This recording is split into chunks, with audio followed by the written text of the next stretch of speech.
excellent. There are rigorous systems in place to quickly identify any safety concerns and take action.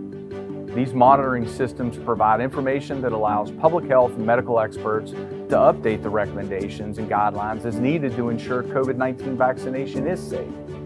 When it comes down to it, COVID-19 vaccines are safe and effective. Vaccinations save lives. That's why I chose to be vaccinated and why I recommend COVID-19 vaccination to my patients and my family. Thanks for tuning in. I'm Dr. David Hess. For more information about COVID-19 vaccines or to find a location near you, visit Vaccinate.wv.gov.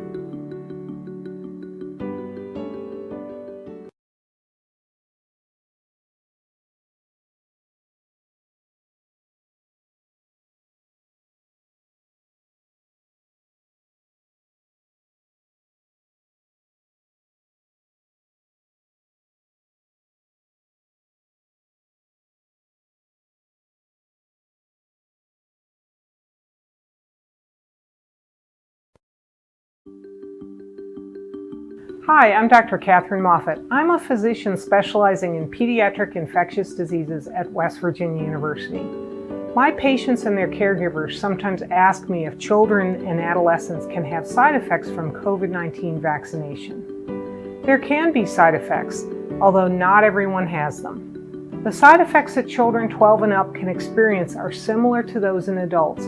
These tend to be mild to moderate and include soreness, redness, and swelling around the injection site, tiredness, headache, chills, fever, or nausea. These effects usually last only a few days, and kids may experience some or none of them. These side effects can be a sign that the immune system is building up its natural defenses against COVID-19, but many people build protection without these signs. Similar to adults, these effects are more common after the second dose, yet that second dose is essential for maximum protection.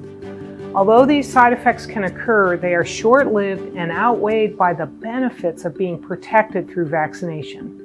Many cases of COVID-19 among children and teens are mild, but even mild cases in children can lead to long-term health problems. I've cared for children with COVID-19. Some of their cases can be quite severe. In fact, COVID-19 was among the 10 most common causes of death in children in 2020. And COVID-19 hospitalization rates among teens increased in the spring of 2021. COVID-19 vaccination is a safe and effective way to protect our kids against the virus. It protects not only the person who's vaccinated, but those around them as well, especially children who cannot yet get vaccinated. This is why I recommend that my patients ages 12 and older get vaccinated, and I encourage patients, parents, and caregivers to discuss COVID-19 vaccination with a healthcare provider. Thanks for tuning in. I'm Dr. Catherine Moffat. For more information about COVID-19 vaccines, or to find a location near you, visit Vaccinate.wv.gov.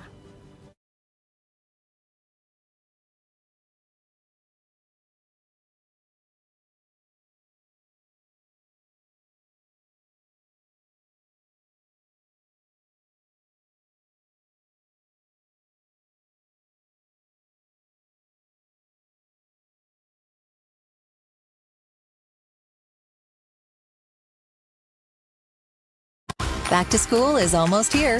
Has your family been vaccinated for COVID-19? West Virginians 12 and older can get vaccinated, and it's the best protection from COVID-19.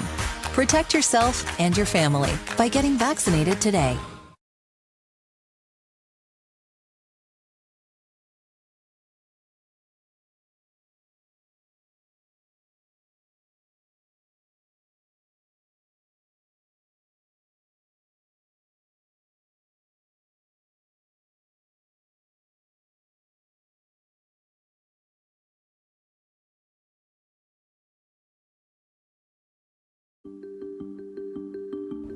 I'm Dr. Jenny Yost, a physician and women's health specialist in West Virginia. I have experience providing gynecologic care to adolescents and young women for over a decade. Are COVID-19 vaccines safe for people who want to have a baby soon or in the future? The answer is yes. COVID-19 vaccines are safe for people who are pregnant, as well as those who may want to become pregnant anytime in the future.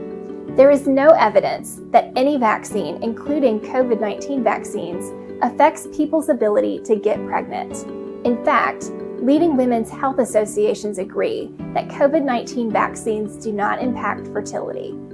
When you get a COVID-19 vaccine, the process of building immunity occurs in the immune system and does not impact the reproductive system. The COVID-19 vaccines have undergone very rigorous safety monitoring. There is no reason to believe that the COVID-19 vaccines will have any impact on the ability to have a baby in the future. So yes, the vaccine is safe for individuals who want to become pregnant in the future. These are just a few reasons why I recommend COVID-19 vaccination to my patients. People who are pregnant or want to get pregnant in the future can choose to get vaccinated. Thanks for tuning in. I'm Dr. Jenny Yost. For more information about COVID-19 vaccines or to find a vaccination location near you, visit Vaccinate.wv.gov.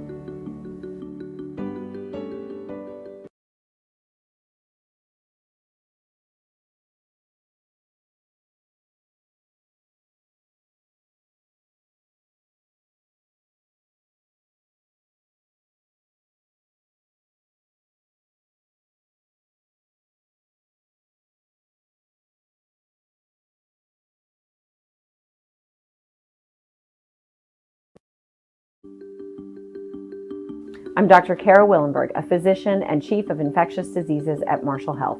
You might be wondering, how do COVID mRNA vaccines such as the Pfizer and Moderna vaccines work? First, let's start with the ingredients. The mRNA vaccines are made of sugars, salts, lipids, and mRNA. The mRNA, or messenger RNA, tells our body how to make proteins. The COVID-19 mRNA vaccines teach our cells how to make copies of a spike protein that resembles the spike on the outside of the virus.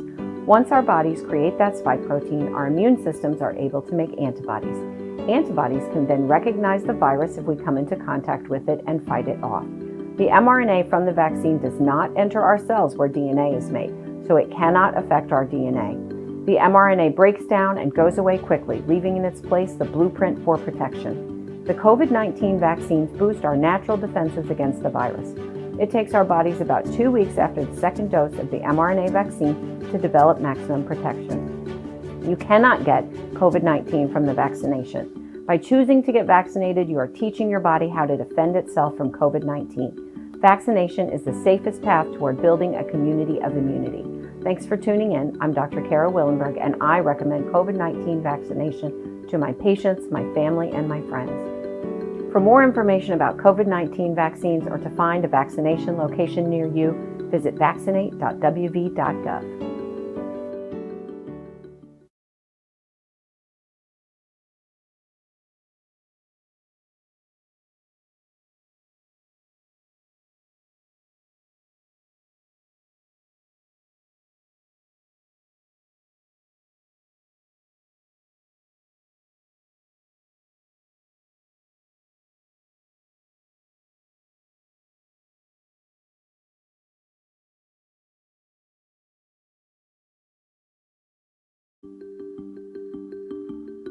Hi, I'm Dr. Gilbert Goliath. I'm a pediatrician in Charleston, West Virginia.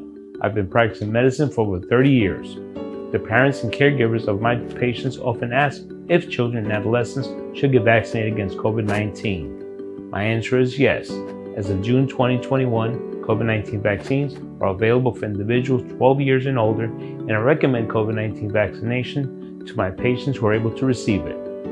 As a pediatrician, I've seen cases of COVID-19 among my patients.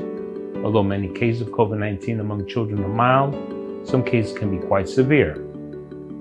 In fact, COVID-19 was among the 10 most common causes of death in children in 2020. And as we learn more about COVID-19, we're finding that even mild cases in children can lead to long-term health problems. COVID-19 vaccination is a safe and effective way to protect our kids against the virus.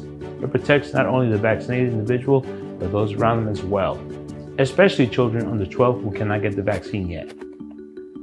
I recommend that my patients aged 12 and older get vaccinated, and I suggest that all parents and guardians discuss COVID-19 vaccination with a healthcare provider. Thank you for tuning in. I'm grateful for your time in discussing this important matter. For more information about COVID-19 vaccines or to find a vaccination location near you, visit Vaccinate.wv.gov.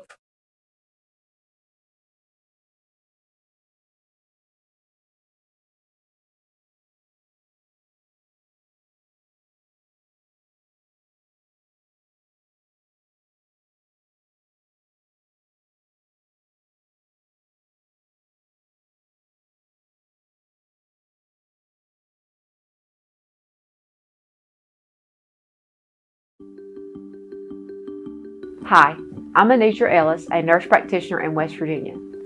I've had the pleasure of serving Southern West Virginia in healthcare for the past 10 years. Patients sometimes ask me if they should get the COVID-19 vaccine if they've already had COVID-19. My answer is yes, you should get the vaccine, even if you've already had COVID-19 and recovered. Although people develop some amount of immunity from getting infected with the virus that causes COVID-19, it is not known how long you will be protected from getting sick again. Even if you have already recovered from COVID-19, it is possible that you could be infected with the virus or one of its variants again. COVID-19 can cause severe illness or death, and we can't predict who will have mild or severe cases. Some people continue to have long-term health issues from COVID-19, even with mild cases. You can also spread the virus to others, including your family, even if you don't have symptoms.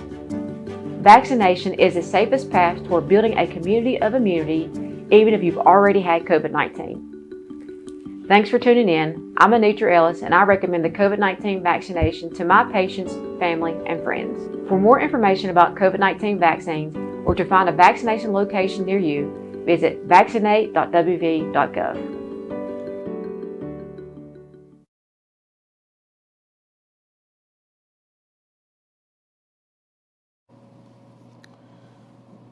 Hello, everyone. It's Wednesday, August the 11th. Regretfully, but happily also, I am announcing to you that we've only had 2 additional deaths since Monday. Nevertheless, these are great, in every way for these great West Virginians, and it doesn't matter that there's only 2.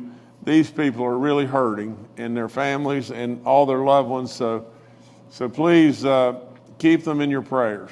The 2,973rd death in West Virginia is a 91-year-old male from Raleigh County. The 2,974th death is an 81-year-old male from Cabell County. Nevertheless, don't let them become a statistic, please.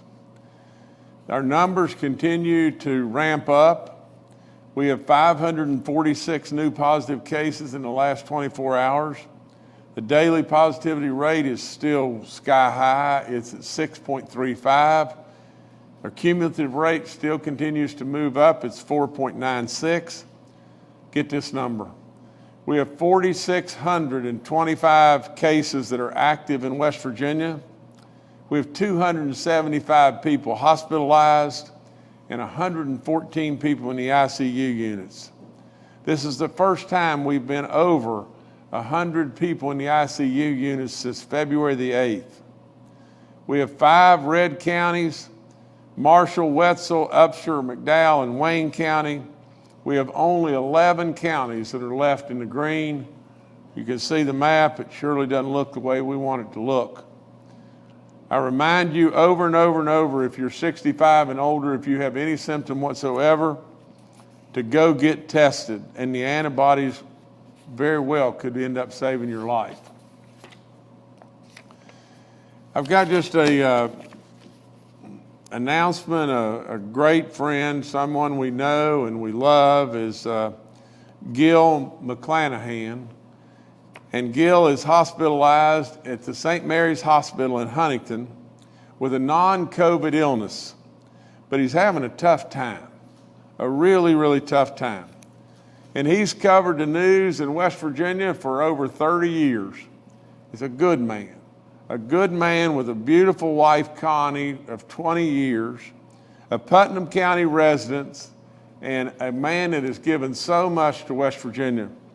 So I ask all of you in prayer to reach out to Gil and his great wife and family. He's got a great son, Trevor, and please just reach out to them and in prayer, and and we'll hopefully very soon see Gil back and all goodness happen and everything. But Gil, we want you to know that we're with you, and we're hoping and praying in every way.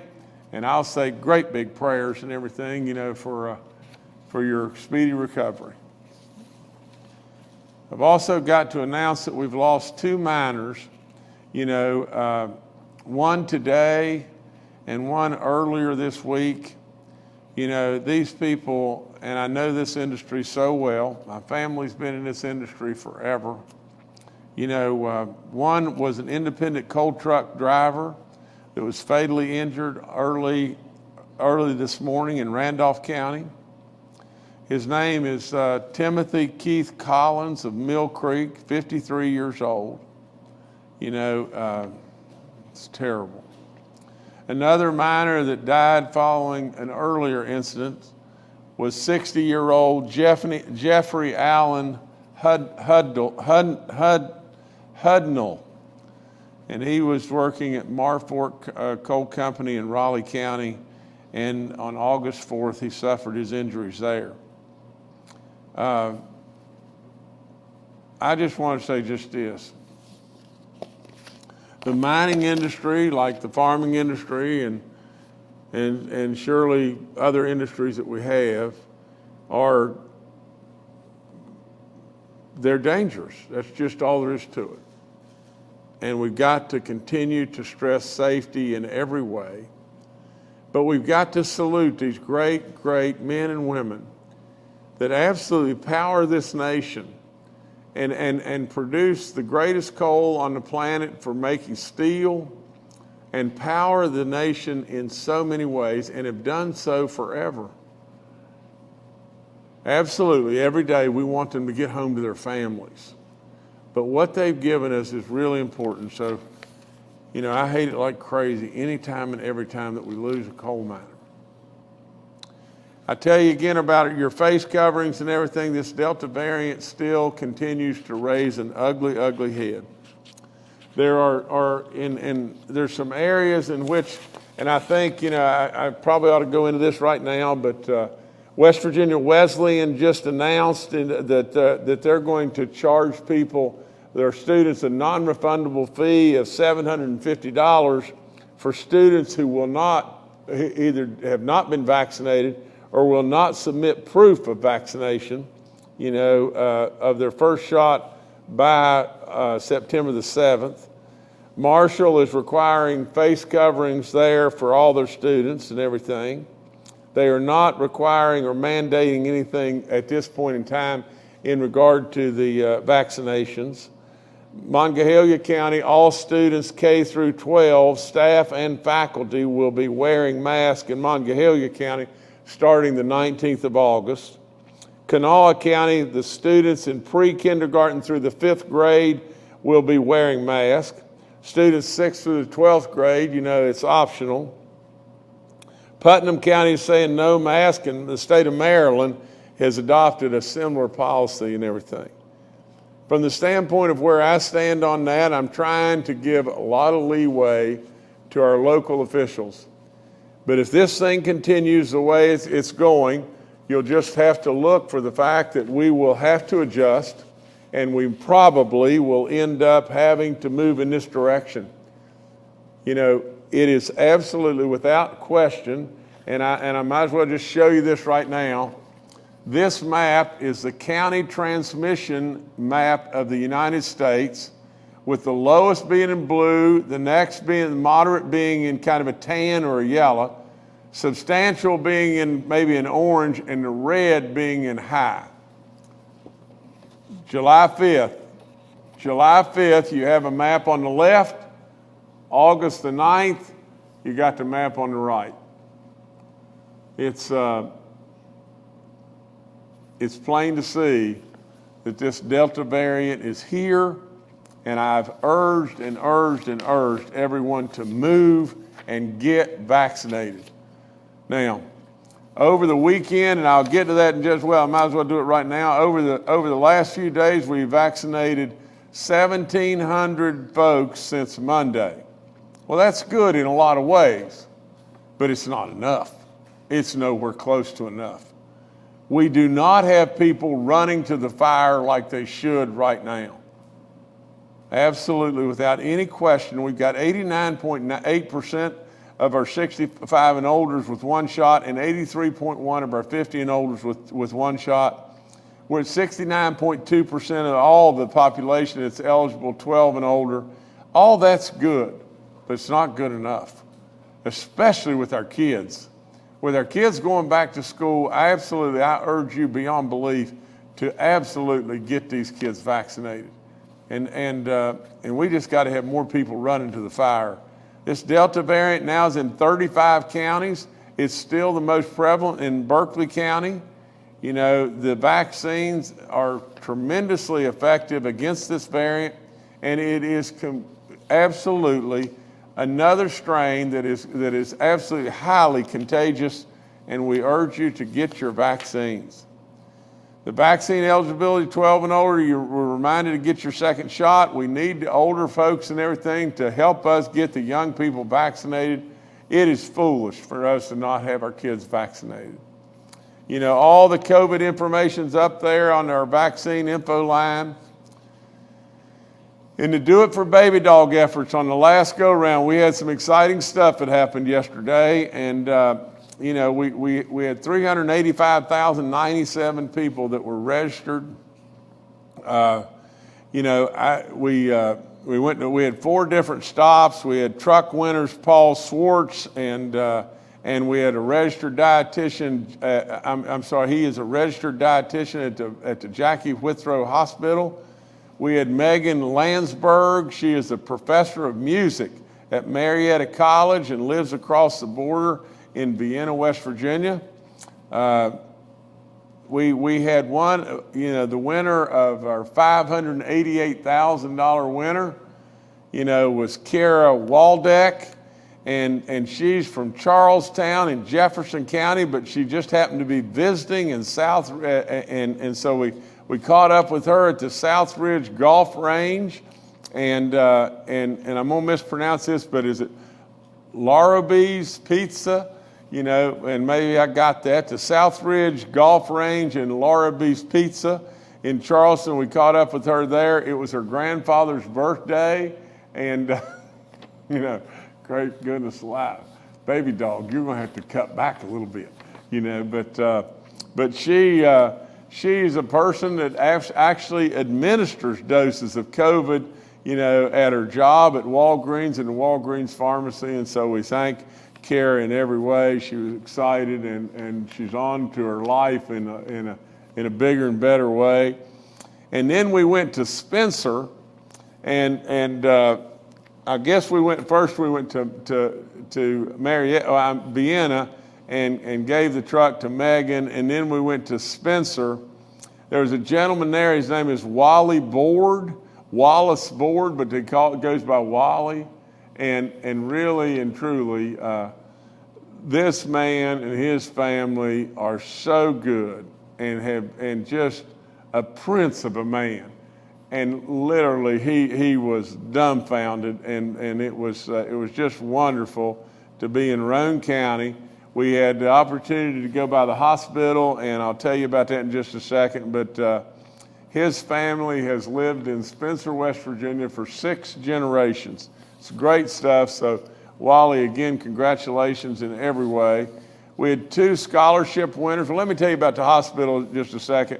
They just completed a $30 million renovation there and upgrade, you know, on an upgrade project and everything, with a community fitness center and a restaurant in it and everything. Absolutely, that hospital looked fantastic. You know, Doug Bentz is their administrator and everything, and he was with us, and that's Doug right there. And so it was just a great day. You know, there was lots and lots and lots of stuff. Bob Ashley went over all kinds of different stuff that was going on, had been going on in the Roane County area that we've been doing with the Roads to Prosperity programs and all kinds of different stuff. But But it's just a good day in Roane County there. So I was tickled to death to do that. That was good. You know, I've said it over and over to you. At least in my opinion, I think the governor of this state needs to be out and be with the people, and that's what I do. And you know, I'm not just going to sit, you know, somewhere and push paper around and everything and accomplish nothing. I'm going to accomplish, and so we're out, and that's what we're doing. But nevertheless, you know, I want to go back to our do it for baby doll stuff. We had 2 scholarship winners because I always loved this the most of all of it. You know, one was it's Shillian? Is this Shillian? Okay, Shillian Cummings from Gary in McDowell County won a full scholarship to any public institution in West Virginia. And Ashley Goots, is that right? Or Goats? Is it Goots? I think it's Goots. Ashley Goots from Bridgeport in Harrison County also won a full 4-year scholarship and everything to, you know, room, board, everything. And Ashley's joining us virtually today, and I can't wait to see her, so bring her up. Hey, Ashley, you are so beautiful. Congratulations. Thank you. I really appreciate it. It's a great opportunity that I have. Well, that's really great. Tell me what you like the best about school. What activities do you do besides, I know you're a great student, you have to be, but what other things do you do? So I'm a finance major at WVU. I'll be a junior starting this year, and I enjoy working out. I enjoy taking the workout classes at the rec center early in the morning before school starts, and I have a job up here, and that's basically what I do on my free time other than school. Well, Ashley, listen, thanks so much for getting vaccinated first and foremost and registering. But more than anything, I love that you're a finance major. I mean, that's really neat stuff and everything because you know, I went to the school business and everything. I was a management major, but nevertheless, way to go. I'm really proud of you. And so keep up the great work, and congratulations again. Thank you. All right, be good. Okay, I remind everybody about our free testing. Get tested, and thank Frith and thank Walgreens so much. We have 17 outbreaks now. It just keeps growing and growing. You know, in our long-term care facilities, we have 13 outbreaks. In our church communities in 12 counties, that just keeps going and going, people. You got to realize that absolutely, without any question, you know, in our long-term care facilities, if we have outbreaks, you know, you could very well be looking at the folks that absolutely we could lose. A lot of people in our church community and everything are elderly people, and you've got to watch. You've got to watch what you're doing there because, you know, we're going to end up losing folks that still have lots and lots of lives left and everything. But 13 outbreaks in 12 counties. That's Cabell, Fayette, Jackson, Jefferson, Marion, Mason, McDowell, Nicholas, Putnam, Raleigh, Taylor, and Wayne counties. Goodness gracious. It's been a long time since we've seen stuff like this. So buckle up just a little bit, West Virginia. Just absolutely buckle up just a little bit, and we'll get through this. Corrections, we got 29 inmates and 14 staff cases. I encourage you over and over about giving blood. I've got some additional announcements here. And this is great stuff. Great stuff for our businesses because our state's doing good. And absolutely, in turn, we keep lowering and lowering our workers' comp rate. It's just good stuff. But the National Council on Compensation Insurance, West Virginia's rating and statistical agent, has filed a proposed workers' compensation loss cost decrease of 7.9%. It's going to be effective on November 1st, 2021, so just a few months from now, and it's due to the fact that we've again projected $15 million in savings to the West Virginia employers. That's great news. You know, we have 2 congratulations to U.S. the prosecutors that have just happened and everything. But President Biden nominated current West Virginia Senator Bill Eyenfeld, I hope I pronounced Bill's name correctly, and everything, to serve as the United States Attorney for the Northern District in West Virginia. Congratulations, Bill. And President Biden also nominated Boone County Circuit Court Judge William Thompson to serve as the U.S. Attorney for the Southern District of West Virginia. And congratulations, William, and I congratulate, like I said, both these men. Both these men will do a wonderful job. And I urge the U.S. Senate to absolutely confirm them both. From the standpoint of the infrastructure bill, the U.S. Senate just passed a $1.2 trillion bipartisan effort on an infrastructure bill. The vote was 69-30. Thank God we've absolutely got a vote. It's just not straight down party lines.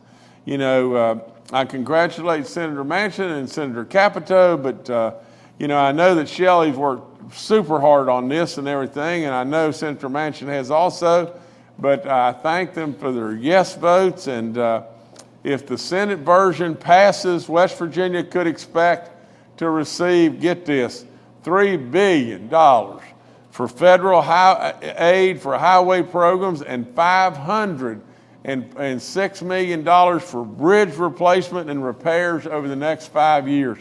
It absolutely, I am gunning for in every way for us to some way, somehow complete the Coalfield Expressway and the King Coal Highway, and absolutely Quarter H is the #1 project in my eyes in this state.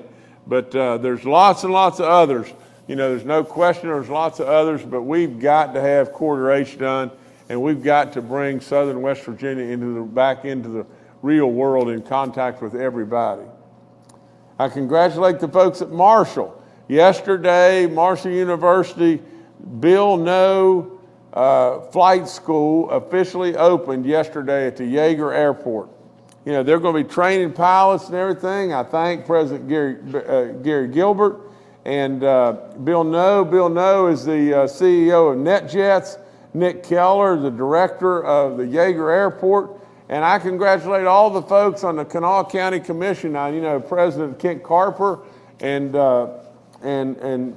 all the folks there. They just Ben Salango, they all, and I don't know, I know I'm going to miss some names, but nevertheless, I thank them for all that they do every day.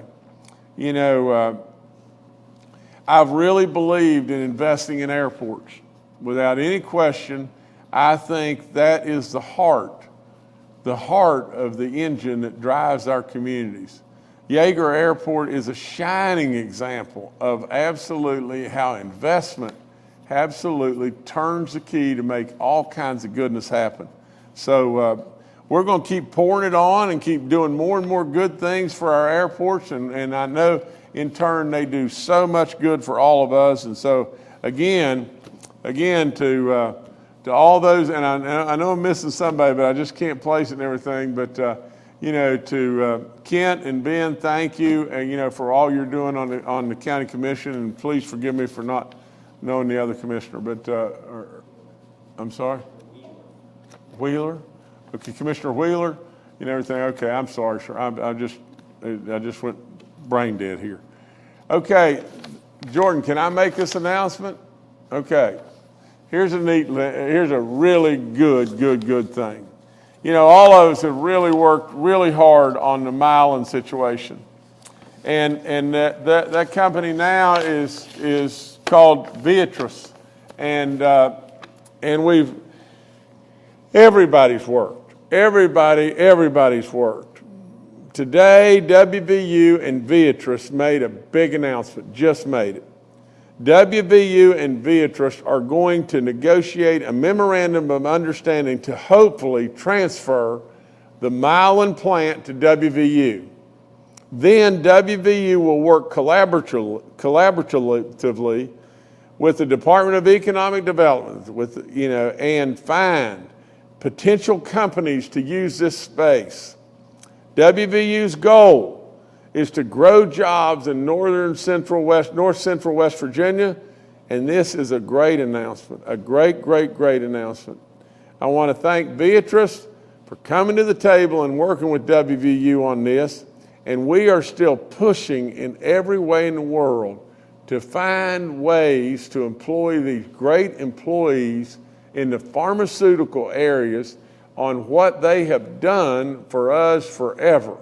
These people were so good at their job. It was off the chart how good they were at their jobs, and really and truly to let them die on the vine is just the wrong thing to do. And so we're continuing to push it. We congratulate WVU and Beatrice for getting together, but we've still got a long ways to go to turn that into real employment for these great employees that were doing such good work. And we want them to have high-paying, great jobs, and we're going to keep trying every way we possibly can to pull that off. That's all I got. There's a lot of stuff today. Thank y'all. All right, thank you, Governor. Let's now go to Dr. Clay Marsh, our coronavirus czar. Good afternoon. And following up what the governor has said, I think it's really important for all West Virginians to be aware of accurate information.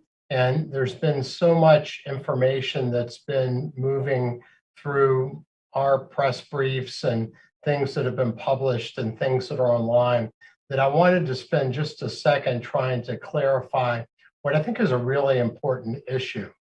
There is a lot of information that's being pushed out about the role of vaccines with the Delta variant.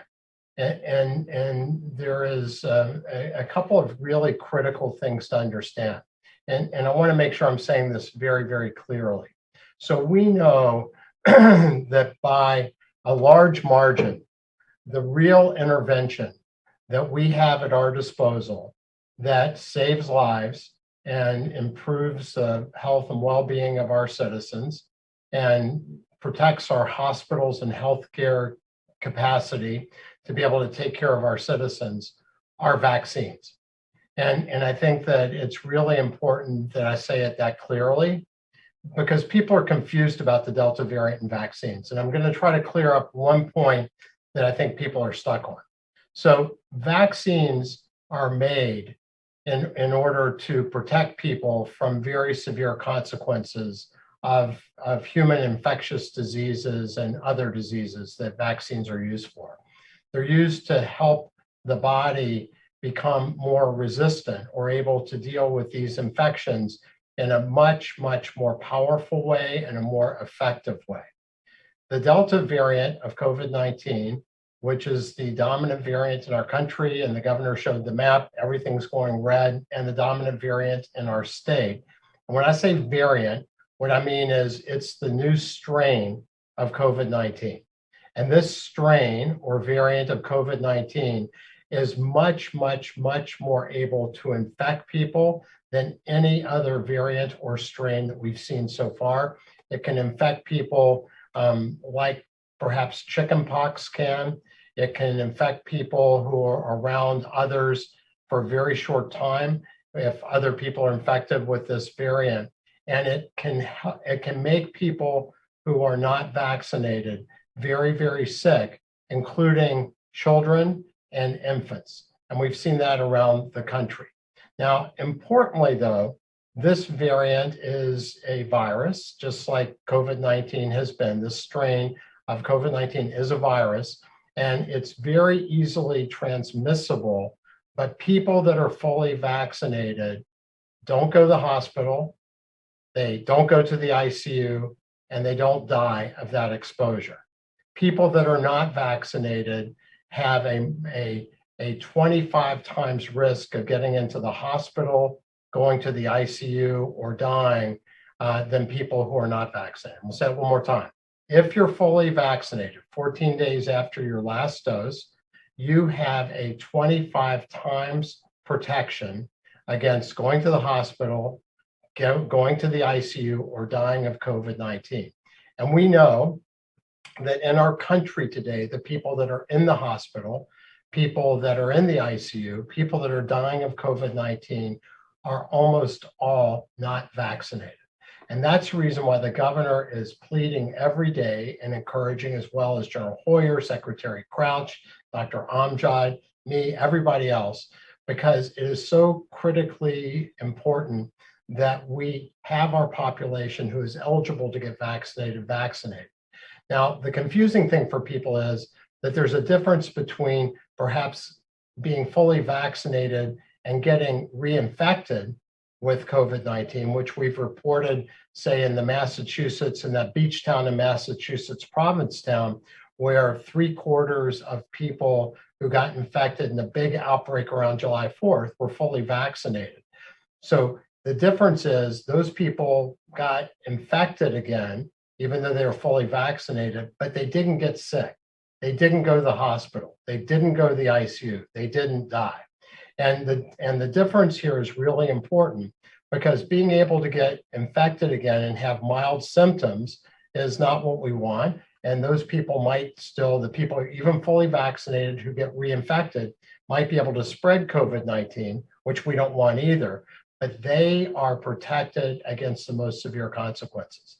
And if we look at the role of masks, we want people to consider, wearing masks that fit tightly around the face, even if you're fully vaccinated. If you're going indoors into big groups, into big crowds, people you don't know, because there is a risk that you could get reinfected and that you can infect other people.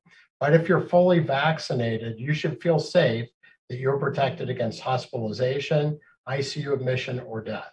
So I think that the confusing thing is saying that people that are fully vaccinated could still be reinfected, but not get much in the way of symptoms themselves, but they could potentially spread it to other people. And that's where the mask suggestion guidance from the Centers for Disease Control came out, because they want to protect everybody in the environment. And masks are better at protecting you from infecting other people, per the CDC, with this variant. The masks alone are effective in protecting you from getting the virus from somebody else. So masks are an important augmentation, but they really serve as another layer of protection for vaccines. So I hope that was clear. The bottom line is fully vaccinated people, West Virginia Americans, world citizens, are protected against the severe complications of the Delta variant of COVID-19.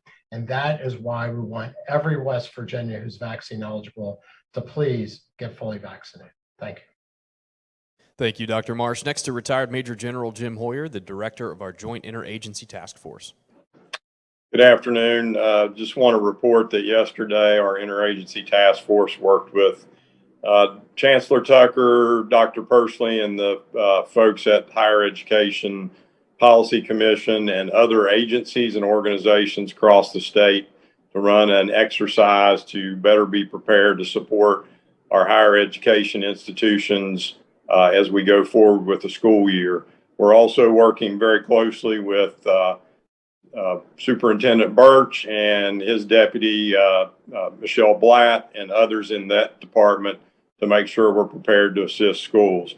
I'd like to spend the bulk of my time clearing up what was some inaccurate information that appears to have been put out. There was a story out on a couple of news media outlets, the headline of which thousands of vaccines wasted in West Virginia. So let me clarify this for West Virginia. I believe it was based off a CDC report that came out last couple of days about 500,000 doses not being used in the state of West Virginia. Let me clarify that is 500,000 doses that would have been allocated to the state of West Virginia. There were not 500,000 doses sitting on a shelf in the state of West Virginia that went unused. Of that total number, there are 103,000 that may expire in the next 28 days if the federal government does not allocate those across the 50 states in the system. So what they've done is they've taken the total number of people currently eligible, the total number we vaccinated, and those were allocated doses. Over our time at the state level with the doses that we have control of and manage, we have had 4,000 doses of spoilage, primarily related to the fact that as we deliver doses out into our rural areas, there are cases where we'll only use a certain number of doses out of a vial. We have done an exceptional job as the state of West Virginia at managing the doses that are allocated directly to us. Currently, the state of West Virginia has 30,000 doses in its direct control, and we have projections that all those doses will be used, and we'll be ordering more doses. I guess the unfortunate part of this is it's not accurate in the way it was portrayed, but it's also unfortunate that there are doses in the federal system that we can get access to if more West Virginians will do what Dr. Marsh, the governor, Secretary Crouch, Dr. Amjad, and I come on here every day and encourage you to get vaccinated, West Virginia. We need to get vaccinated. But I just want to make sure that West Virginians know, under the governor's direction, we are effectively managing the doses that we have direct control of. Thank you. Thank you, sir. Next to Secretary Bill Crouch with the DHHR.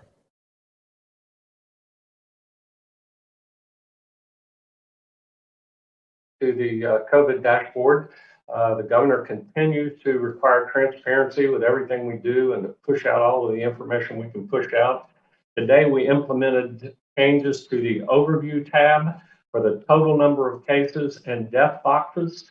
We've added the vaccine breakthrough numbers and percentages on the pop-up windows. I think Jordan is putting that up. So if you tap on the total number of cases, you will see at the bottom the total number, or the third line down, the total number of breakthrough cases, which is 2,302.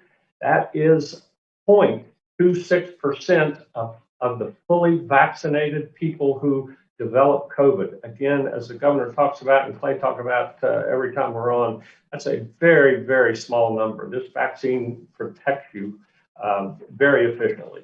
If you tap on the death box, you will see confirmed deaths, probable deaths, and then the total number of breakthrough deaths that we have. That is 53. Only 53 deaths have occurred as with individuals who have COVID.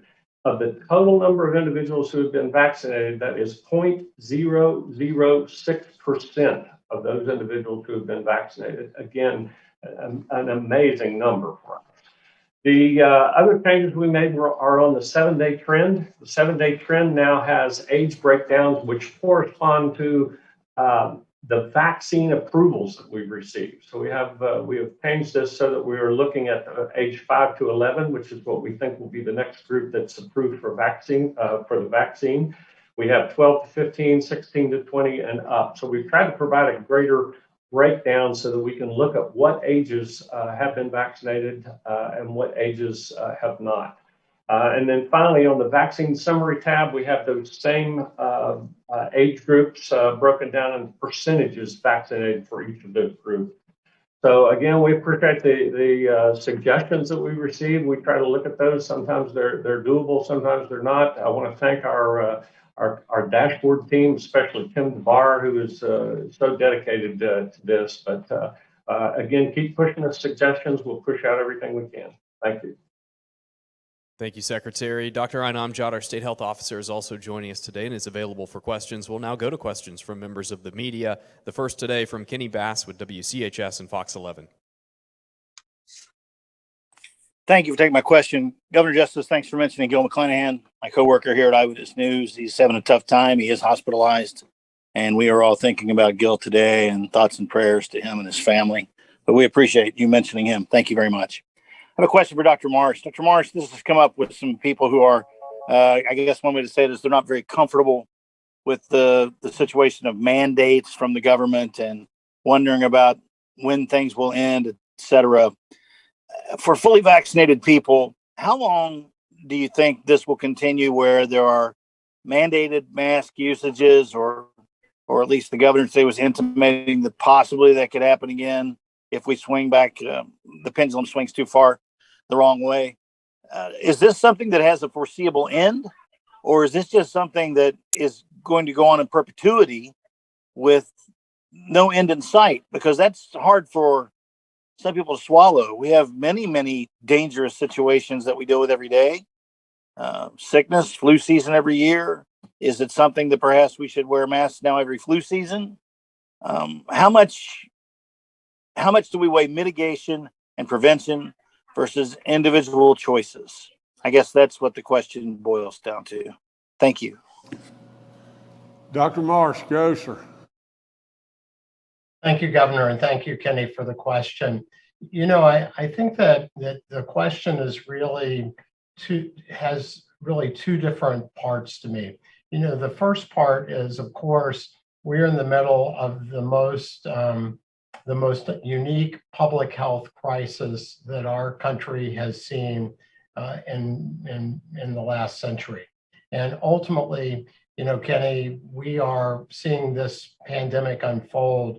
And as we have talked about from a public health standpoint, we have miraculous interventions that are available to us called vaccines. And that if people become fully vaccinated, all of our eligible populace, then that will effectively, I think, help us get fit enough that we're able to, you know, defeat the COVID virus and reduce new variants or new strains from arising that may have even more problematic properties for us as the Delta variant arose in India.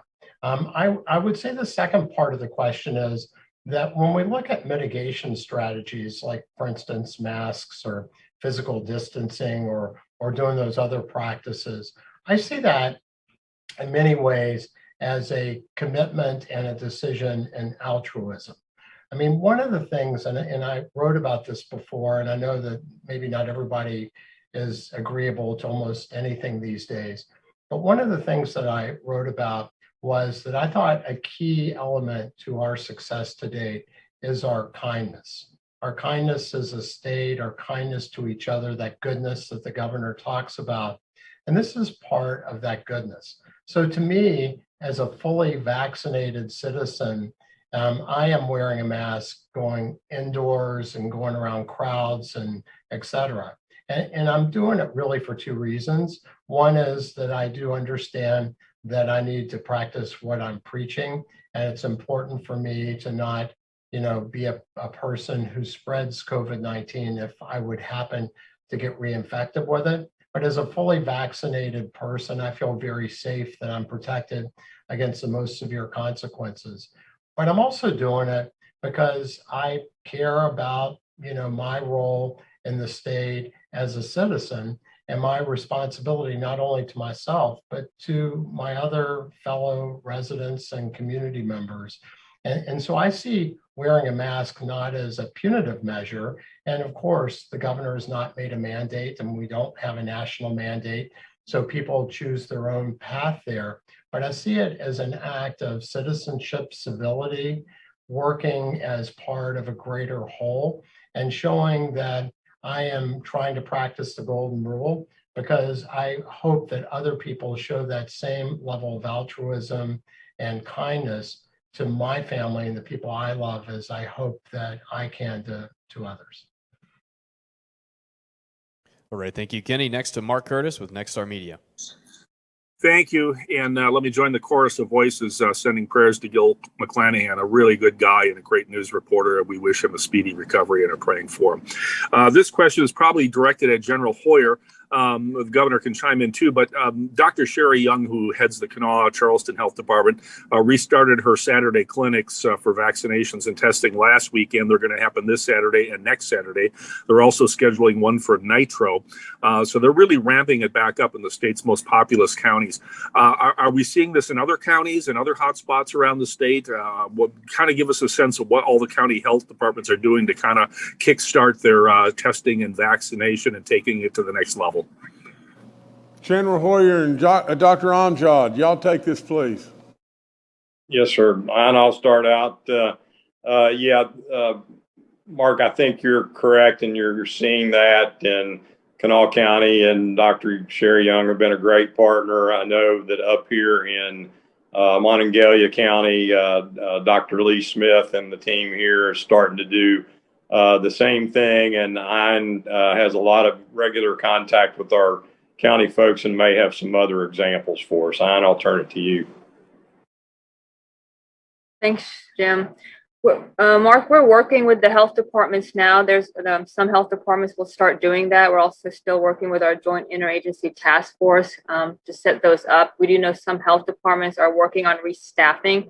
They've been working really hard this past year. So we are going to start doing that because we know testing is important. Our health command team also still has their testing sites. So we do have a lot of free testing events around the county, around the state, as well as pharmacists have testing too. But you're right, Dr. Sherry Young, Dr. Lee Smith, they have those events as well, but we are going to start doing that, ramping up testing across the state. Thanks. Thank you, Mark. Next to Charles Young with WV News. Hi, this is Charles Young with WV News. I was wondering if someone could give us an update on our battlefield booster assessment. I know that's underway. Are there any results that we've gotten from that we could share? I know we were looking to measure antibodies. I was wondering if the initial tests have given us any results. Thank you. Charles, let me start with this, and I want to defer to Dr. Marsh, maybe General Hoyer as well, but we met on Monday in Morgantown, Dr. Marsh and General Hoyer and myself and everything, and one of the big subjects was just this, the booster vaccinations and, the booster battlefield assessment. We all pretty much decided we wanted to move, and we want to move right now.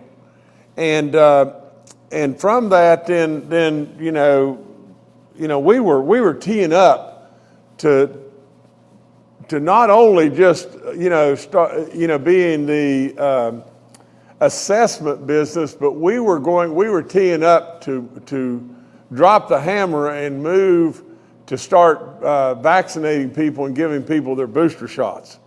I got a text later, from Dr. Marsh that said, in looking at all this has become more cumbersome than just, moving forward right now. And in doing so, there may be a way to reach out and begin to move forward and let West Virginia be a trial state in moving forward with this. I really believe that we've got a very vulnerable population in being as old as we are, and with all the illnesses that West Virginians have and everything, we are putting a lot of people at risk that are 60 years old and older and are 6 months out from the first vaccine, and we know that. Now, Dr. Marsh can take it from there, but we're working on it, Charles, and we're working on it to move absolutely as quickly as we can to be moving forward to where we are really giving booster shots and not only assessing, but we're on to something here in West Virginia in doing so, and I'm very proud of it. But anyway, Dr. Marsh, go, please. Well, thank you, Governor, and thank you, Charles. Charles, as the governor said, the real impetus behind the booster battlefield assessment was to try to rapidly gain insight into our most vulnerable populations, which, as the governor said, would include people that are greater than 6 months out from their first vaccine, people that are older in that category, particularly people that are immunocompromised, and also people who may have received a single dose of Johnson & Johnson with the question of whether or not there'd be benefit to consider a third shot, a booster shot. Of course, as the governor indicated, we want to be sure that we are in sync with the Food and Drug Administration, the Centers for Disease Control, and the Advisory Committee on Immunization Practices. But because of our aggressive stance at the beginning of the pandemic, the fact that we were first in the country to immunize our nursing home population, our assisted living population, and many of our elder population, and the fact that we have a high level of chronic comorbid medical illnesses, we do feel like that our population may perhaps be the most vulnerable in the country, and may be the population that would benefit the most from consideration of booster vaccines. So we are working with the governor and outlining a potential strategy to him where we would potentially position ourselves as a pilot site to be able to gather that real world data, not only in the booster battlefield assessment, but to position ourselves potentially as a, first in the United States opportunity to perhaps work with these federal agencies to look at the impact of doing those booster vaccines.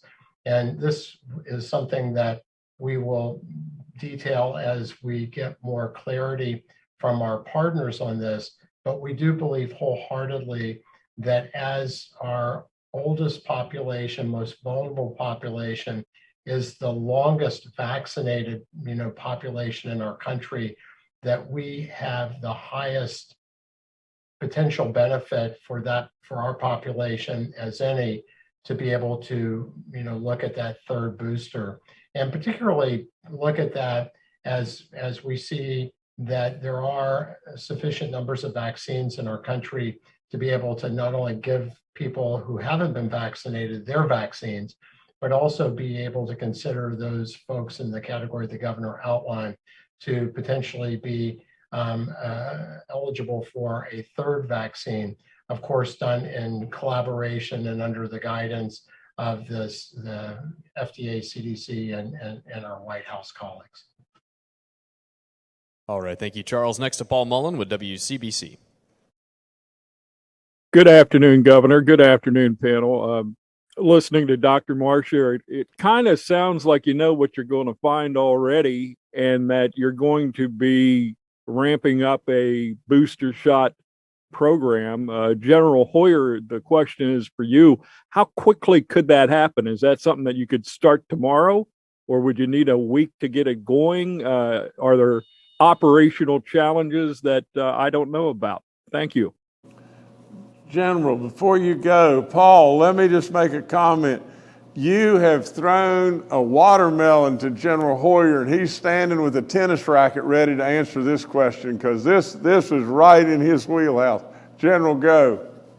If I mess this one up, Paul, the governor's going he's going to be on me the rest of the month or better, probably. So, Paul, we have already been preparing for that, so that the minute that the opportunity exists, after the booster assessment and the work with CDC and others, we will be doing vaccines that day. So we're already working with our partners at the Healthcare Association, with the nursing home facilities, with our other partners in pharmacies and federally qualified health clinics, so that as soon as the authorization is there, and as the governor pointed out, he and Clay and I talked about it on Monday, and we, along with the governor, want to be exceptionally aggressive to take care of our most vulnerable population. So it will happen immediately once we're ready to go. Let me just add this, Paul. It's such a salute to just how good these people are, just how good the general is, the interagency task force, all the guard, all the pharmacies across this state. I'm telling you, we're on this, and so that's why I teased a little bit about him answering that question. They just do a phenomenal job. Thank you, Paul. Next to Katie Ree with WDVM. Hey everyone, thanks so much for your time. So this can be for a number of people, but with the Do It for Baby Dog vaccine incentive program having concluded, what are the next steps to try and motivate people to get the vaccine now that it's over? I mean, the Delta variant as well as the Lambda variant are concerns for the country and the world, but also specifically the state. So if you guys could touch upon that, I'd really appreciate it. Well, let me take this one, guys. I think Mark Curtis really gave us some ideas that really are worthy, but from the standpoint of how to appeal to our younger folks, maybe we do another baby dog campaign. If we can find the funds to be able to do it, we do another baby dog campaign, and we do it in a way that is really more directed at trying to get our younger people vaccinated. from the standpoint, Katie, of all the people around, that are still our elderly population, we've gotten a tremendous amount or percentage of them vaccinated. But at the same time, with how infectious this is, their motivation's got to be one thing. I don't want to be in the dying lottery. I want to be in the living lottery. And so, because they still got a lot of life left in them, and a lot of good days and a lot of fun experiences and everything. And so we'll continue to work on it. We'll give baby dog just a little bit of rest. I mean, last night, when she's out there driving, is hard on her because she's, she's a 60-pound brown watermelon in a seat, and we can't get her comfortable, and so therefore she stays up all the time and everything. And bulldogs sleep a lot, but she really last night, she's either in the bed or under the bed every night, and then there's times, when I'll awaken and her face will be like right there, be like a half an inch from my face. I'll say, "Hey, baby dog, how you doing?" It's probably 3 o'clock in the morning and everything, but she is a wonderful, wonderful dog, and just she makes you laugh and everything. But last night, she was really sawing logs. I mean, I'd wake up in the middle of the night and I could hear her under the bed, so she was going at it. But nevertheless, so we'll work up something else and continue to try to motivate people. And Katie, thanks for the question. And anything the broadcasters, anybody can do to help, we got to keep at this, because this is our way out. I mean, the vaccines are our way out, period. All right, thank you, Katie. We'll go back to Dr. Marsh for just a second for a quick clarification. Thank you, Jordan, and thank you, Governor. I just wanted to make sure that with the comments that we made to Paul's question, I think that we not confuse people, because we don't want people to show up in pharmacies to get a third vaccine at this point. We need to unfold our plan, and we hope that we can be the pilot site for the country to get the real world data. But please, until you hear further direction, we don't want people to mishear what we said and show up looking for third vaccines, because we are not approved to do that at this point. All right, thank you, Dr. Marsh. Next, we'll go to June Leffler with West Virginia Public Broadcasting. Hello, good afternoon, panel. My question is for Secretary Crouch regarding the new tab on the dashboard about breakthrough cases. Could you tell me the number of breakthrough deaths we've had in the state so far? And also, could you clarify when was the last time that number was updated on the number of these cases? I know that when I messaged the DHHR last Friday, they were quick in returning my request about the number of cases of breakthrough cases in the state. They messaged me that day and they gave me the number, but the number they said was only, basically it was as of July 1st. So could you give me a sense of the number that we have on the dashboard now? What date is that most accurate of? And give me a sense of basically what's kind of the delay on this data? How often can we expect to see that data updated? Secretary Crouch, go. Certainly. Thank you, Governor, and thank you, June. We're working on increasing the time frame between those polls. We've automated some of this, June, just as of this last weekend. So we're looking at making that automated on the dashboard so that it is up to date. Previously, we were only updating breakthroughs as well as variants on an interim basis, such as once a week. We're going to start doing that. We had a discussion yesterday. We're going to start doing that at least Monday, Wednesday, and Friday, same days that we have press briefings. But most of this now is automated so that it will come online as it happens. So the 53, to my knowledge, is current. It's up to date. There's still going to be a little lag, as we talked about before, in terms of death reports, getting those finalized, getting physicians to sign those, and getting that information to the state. It is sometimes a little slow. We're working on that, as we've talked about, in terms of a contract with a company to automate that. But there's always a little delay in death certificates in many instances. So we are automating this now to try to get that to you on a very regular basis. All right, thank you, June. Governor, I'll turn it back to you. Okay, I think the only real notes that I've made that are of consequence here that haven't been gone over is to echo Dr. Marsh. There are no booster shots approved that we can give you today. You know, but we're working on it. We're all over. We're pushing like crazy and everything, and we're trying to do assessment on antibodies and everything. And at the same time, we're trying to get the federal government to allow us to move forward in giving those booster shots. But as soon as we get the go ahead and everything, General Hoyer has already said, and I knew that he would be ready to answer exactly that, but he's ready to go right this minute, everybody. And as soon as we get to go ahead, he's just said it so clearly, we'll give the booster shots out that day. And we'll begin it that day, and we'll continue on. It will not be a delay. As soon as we get to go ahead, we'll move. Anyway, that's all I got. Everybody be safe. Get vaccinated. Please get vaccinated. All right, thank you so much.